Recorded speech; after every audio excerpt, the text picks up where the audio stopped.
जय हिंद दोस्तों। आज अपन पढ़ने जा रहे हैं गति के समीकरण। तो सबसे पहले बात करते हैं दोस्तों कि एग्जाम में क्वेश्चन किस प्रकार से आएगा।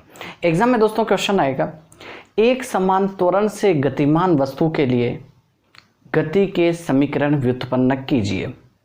ये सीधा सीधा क्वेश्चन आएगा आपके पास। और गति के समीकरण दोस्तों दो विधियों से ज्ञात किए जा सकते हैं। नंबर 1, ग्राफीय विधि से गति के समीकरण, जो कि कक्षा 9 के लिए होते हैं। ये आप पहले वीडियो में पढ़ चुके हैं। अभी अपन पढ़ रहे हैं दोस्तों गति के समीकरण कलन विधि से। कलन विधि को दोस्तों समाकलन विधि भी कहा जाता है।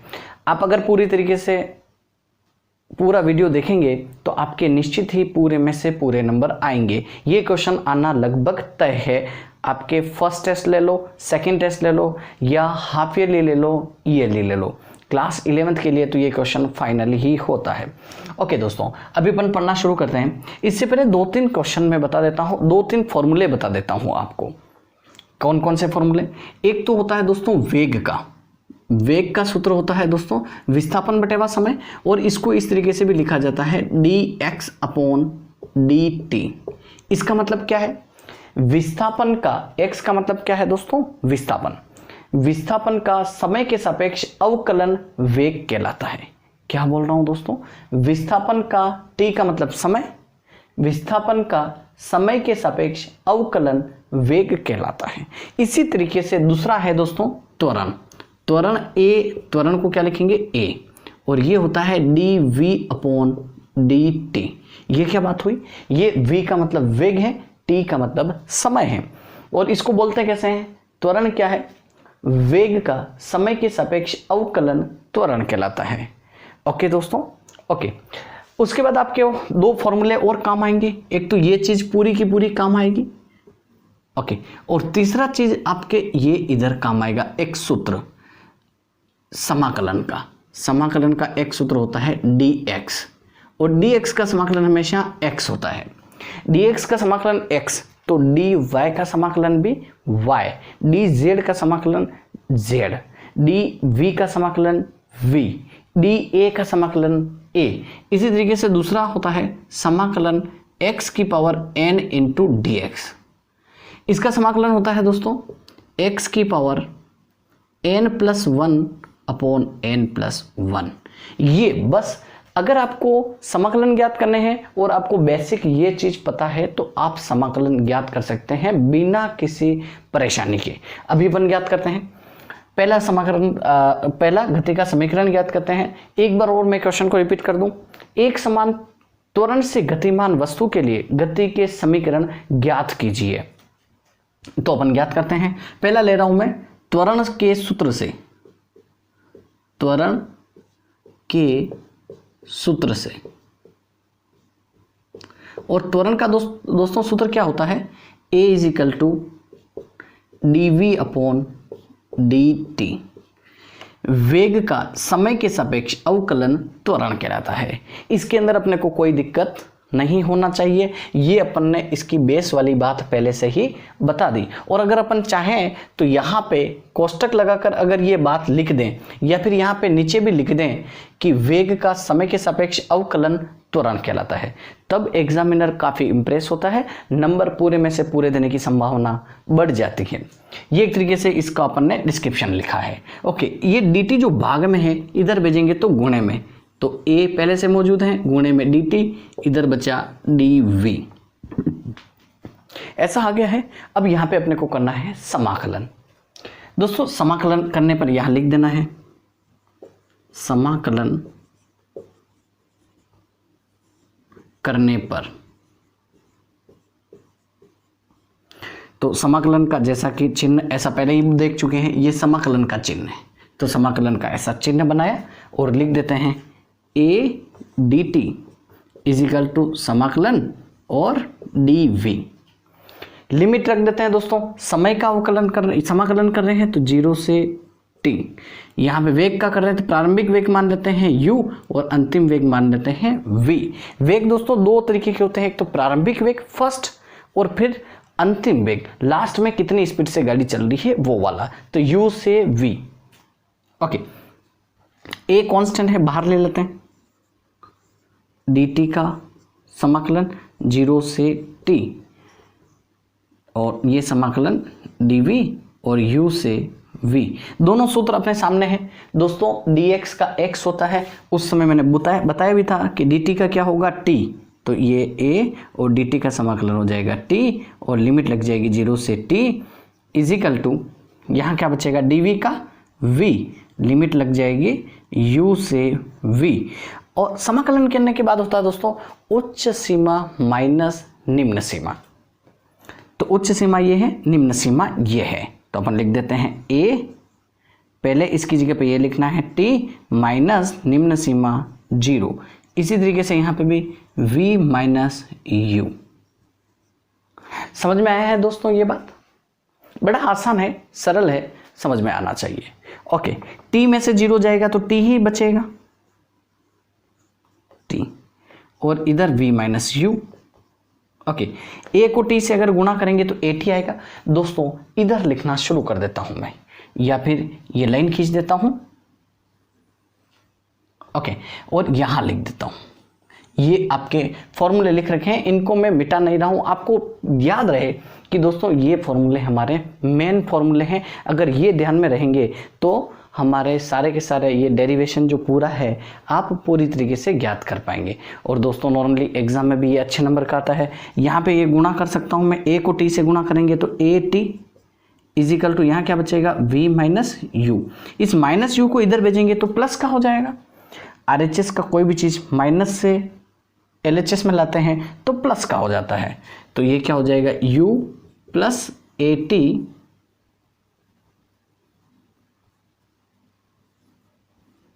इजिकल टू इधर क्या बचेगा v। और यही है दोस्तों आपका गति का पहला समीकरण। क्या है दोस्तों? गति का प्रथम समीकरण। तो आपको गति के समीकरण ज्ञात करने थे, जिसमें से गति के समीकरण होते कितने हैं दोस्तों? गति के समीकरण होते हैं 3। कितने होते हैं? 3 में से पहला अपन ने ज्ञात कर लिया है, दूसरा और तीसरा और ज्ञात करना है। तो दूसरे समीकरण के लिए लिख देते हैं यहाँ पे, दूसरे समीकरण के लिए ध्यान रहे दोस्तों, गति की समीकरण ज्ञात कर रहे हैं या फिजिक्स के अंदर कोई भी डेरिवेशन सोल्व कर रहे हैं तो जो आंसर आता है उसको अपन ऐसे बॉक्स में बंद करते हैं ताकि ये हाईलाइट रहे और अपने को नंबर मिलने में आसानी रहे। ओके, और ये पूरा डेरिवेशन करते हैं और ऐसा लिखते हैं तो अच्छा भी दिखता है। जिस तरीके से त्वरण का सूत्र लिख के अपन ने पहला गति का समीकरण ज्ञात किया, अब की बार वेग का सूत्र लिखना है। क्या लिखना है दोस्तों? वेग के सूत्र से। वेग का सूत्र क्या है दोस्तों? v is equal to dx upon dt। और यहाँ पे भी बॉक्स में ठीक जैसे पहले लिखा था वैसे लिख सकते हैं। विस्थापन का समय के सापेक्ष अवकलन वेग कहलाता है। क्या कह रहा हूं दोस्तों? विस्थापन का समय के सापेक्ष अवकलन वेग कहलाता है। ओके, अब ये सेम जैसा पहले किया था, dt को इधर ले आते हैं, भाग में है तो गुणे में, तो v dt is equal to dx। v का वैल्यू अभी अपने पास पता है तो v का वैल्यू लिख देते हैं तो ठीक रहेगा। v इजिकल टू क्या है? u plus at। दोस्तों डायरेक्ट नहीं लिखना है, कुछ भी चीज़ अगर पुट कर रहे हैं तो ऐसे ट्रिपल डॉट लगा के लिखना चाहिए कि ये वैल्यू अपने पास है ऑलरेडी। तो यहाँ पे v की जगह पे ये v का वैल्यू क्या है? u प्लस at, और बाहर क्या है? dt is equal to dx। Clear है? कोष्टक ओपन कर लेते हैं, इसको इससे गुणा करेंगे तो u dt प्लस at को dt से गुणा करेंगे तो at dt इजिकल टू इधर क्या बचेगा? dx। इसके बाद दोस्तों अपन क्या करते हैं? उसके बाद सीधा सीधा समाकलन करते हैं। तो यहां लिख देते हैं, समाकलन करने पर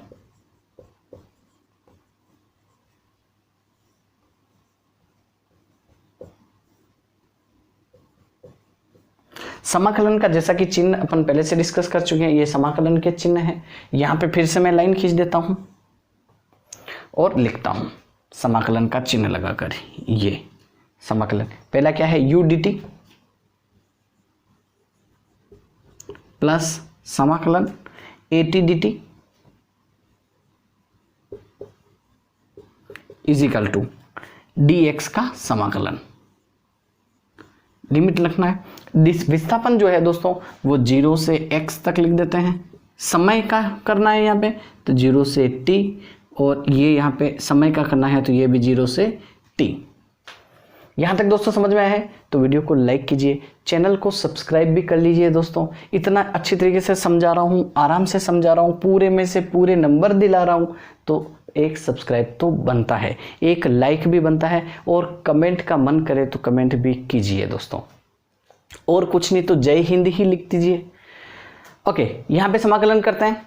u को बाहर ले लेते हैं, कांस्टेंट है u, इंटीग्रेशन 0 से t, क्या बचेगा dt, प्लस इधर भी a बाहर ले लेते हैं 0 से t, और ये t dt is equal to integration 0 से x और dx। दोस्तों सूत्र पहले से ही लिख रखे हैं अपने पास, ये है मेन जो ब्रह्मास्त्र है गति के समीकरण ज्ञात करने के लिए। ब्रह्मास्त्र का पता है ना आपको, कोई भी तोड़ नहीं है। अगर ब्रह्मास्त्र चला दिया तो आपकी विजय निश्चित है। गति के समीकरण का ये ब्रह्मास्त्र है दोस्तों। ये ब्रह्मास्त्र अगर आपको पता है तो गति के समीकरण निश्चित ही आप ज्ञात कर पाएंगे। आपको विधि ये मैंने पूरे तरीके से बता रहा हूँ। ओके, dt का dx का x होता है तो dt का क्या होगा t होगा दोस्तों। u पहले लिख देता हूँ, इस dt का क्या हो गया t, लिमिट 0 से t। Okay, plus a, okay t dt, देखिए दोस्तों x की पावर n dx सेम। अच्छा, आपको मन में यूँ लग रहा होगा कि सर ये t dt तो ठीक है, ये x dx, लेकिन यहाँ पे n है, n की वैल्यू यहाँ क्या कुछ नहीं है, इसका मतलब 1 है। ओके, तो सीधा सीधा x dx पावर ये n भी था अपने पास, t dt ये 1 भी है, n की जगह पे 1 है। सीधा सीधा फॉर्मूले को फॉलो करना है। ये x की जगह पे x लिखा तो अपन t की जगह पे क्या लिखेंगे t, n प्लस 1 अपनी जगह पे n की जगह पे 1 लिख रखा है तो 1 प्लस 1 अपॉन 1 प्लस 1, और ये 0 से t। समझ आया दोस्तों। ओके, ये dx का फिर वो x और लिमिट 0 से x, u upper limit minus lower limit, उच्च सीमा माइनस निम्न सीमा, t minus 0 plus a, t 1 plus 1 क्या होगा t की पावर 2 अपॉन 2, लिमिट 0 से t इज इक्वल टू ये उच्च सीमा माइनस निम्न सीमा x माइनस 0। ओके, t में से 0 गया तो ओके भाई साहब t ही बचेगा, प्लस a उच्च सीमा क्या है t स्क्वायर माइनस 0 का square upon 2 is equal to x minus 0 x ही तो आएगा। इसमें क्या बात है, u को t से गुणा करेंगे तो ut आएगा, प्लस t स्क्वायर में से 0 का स्क्वायर जाएगा तो कितना बचेगा t स्क्वायर बचेगा। t स्क्वायर बटेवा 2 को a से गुणा करेंगे तो a t स्क्वायर बटेवा 2 इज इक्वल टू x। ये दोस्तों अपने पास क्या आ गया है, ये आ गया है अपने पास गति का द्वितीय समीकरण। क्या आ गया दोस्तों, ये अपने पास गति का दूसरा समीकरण आ चुका है। दूसरा समीकरण क्या होता है गति का दोस्तों, x is equal to ut plus at square upon 2, या फिर इसको ऐसे बोल सकते हैं दोस्तों, गति के तीसरे समीकरण को बोल सकते हैं x is equal to ut plus half या 1/2 at स्क्वायर। ओके दोस्तों, ये यहाँ तक पूरा आ गया होगा, और यहाँ लिखना भी पड़ेगा गति का द्वितीय समीकरण। ये अपन क्या लिख सकते हैं, गति का दूसरा समीकरण। अब तीसरा और ज्ञात करना है, क्योंकि अपन ने पहले ही समझ लिया है कि गति के समीकरण कितने होते हैं दोस्तों, 3 होते हैं। पहला गति का समीकरण क्या आया, v is equal to u plus a t. दूसरा क्या आया, x is equal to u t plus a t square बटेवा 2। ओके, अब अपने को तीसरा समीकरण ज्ञात करना है। तीसरा समीकरण ज्ञात करें, इसके लिए मेरे को बोर्ड खाली करना पड़ेगा। आप स्क्रीनशॉट ले लें तो बहुत अच्छी बात है, और अब मैं मिटा देता हूँ इसको। सेम वो की वो प्रोसेस चल रही है, इसको ये मिटा दिया दोस्तों मैंने, ये भी मिटा देता हूं।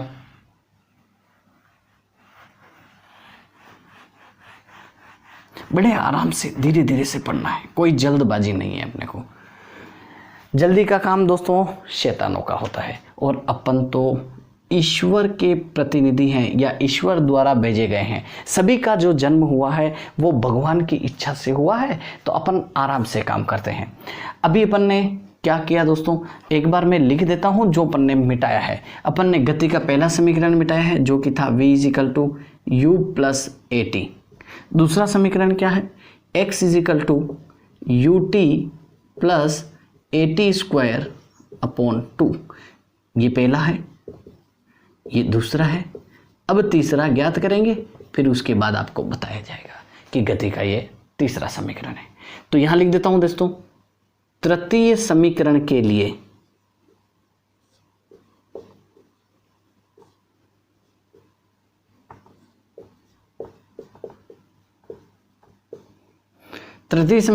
क्या है दोस्तों, पहले वाला फॉर्मूला वापस लिख देना है, a = dv/dt, और फिर से बॉक्स लगा के क्या लिखना है, वेग का समय के सापेक्ष अवकलन त्वरण कहलाता है।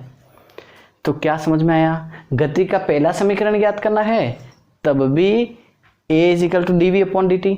गति का दूसरा समीकरण ज्ञात करना है तो क्या लगेंगे, v = dx/dt। और गति का तीसरा समीकरण ज्ञात करना हो तो फिर से a = dv/dt। ओके, इस dt को यहां नहीं भेजना है, पहले ऐसे भेज चुके हैं। अब अपने को क्या करना है, dx से गुणा व भाग करने पर क्या करना है, dx से गुणा व भाग करना है। किस में करना है, RHS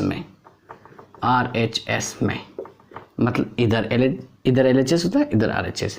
तो a = dv/dt, गुणा किससे करना है, dx से, भाग किससे करना है, dx से। भाई dx को dx से गुणा और भाग कर दिया तो कट के वापस वही आ गया। लेकिन अपने यहाँ देखते हैं कि dx/dt क्या लिख रहा हूँ मैं, dx/dt। ये क्या होता है, वेग होता है। देखो ध्यान से, v = dx/dt। तो इस dx/dt को मैं v लिख देता हूँ, तो a = आ जाएगा मेरे पास v, क्या बचेगा इधर से dv, और क्या बचेगा dx। कोई दिक्कत है, कोई दिक्कत नहीं होगी। इस dx को अब यहाँ से इधर भेज देते हैं, तो a × क्या हो जाएगा, dx = इधर v dv। यहाँ तक दोस्तों कोई दिक्कत है क्या, नहीं है, आगे चलते हैं। ओके, अब अपने को समाकलन करना है, तो यहाँ लिख देते हैं, समाकलन करने पर